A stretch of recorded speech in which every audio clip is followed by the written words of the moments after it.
প্রকাশ্য দিবালোকে রাস্তা থেকে এক ব্যবসায়ীর 7 বছরের মেয়েকে অপহরণ করল দুষ্কৃতীরা।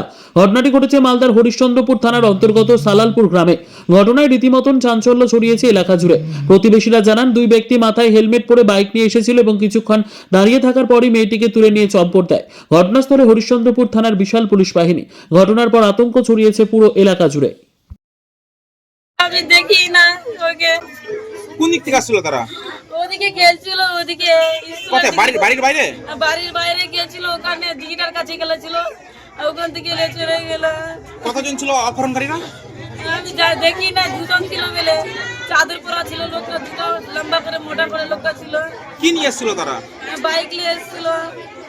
আচ্ছা, আপনার মেয়ের বয়স কত ছিল? আপনাদের 7 বছর ছিল। কি অনুমান কি করছেন? কোনো কিছু অনুমান করছেন যে ঘোরাফেরা এরকম করে করছিল আগে থেকে? আগে থেকে ঘোরাফেরা করছিল, আজকে নতুন যায়নি, আবার রোজ খেলছিল। আপনার স্বামী কি করে? বিজনেস করে, চুলের বিজনেস করে। কোথায় থাকছে আপনার স্বামী? এখানে গ্রামে আছে, ও যায়নি বাইরে। না, এর আগে কি কোনো আমরা তো হুমকি দিয়েছিল, টাকা পয়সা দাবি করেছিল? না না, কিছু বলেনি। তাহলে হঠাৎ করে এই সিদ্ধান্ত, তাহলে হঠাৎ করে কেন এই আপনার মেয়েকে অপহরণ করে নিয়ে গেল? আমি জানি না কেন নিয়ে গেছে, ওরা টাকা ধমকি দিবে ভাই, আর কিছু না।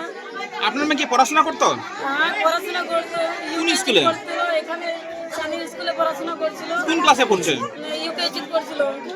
আর আপনার কোলে কি বাচ্চারা ছিল? না, কোলে ছিল না, এখন খেলতে গেল, খেলতে গেল।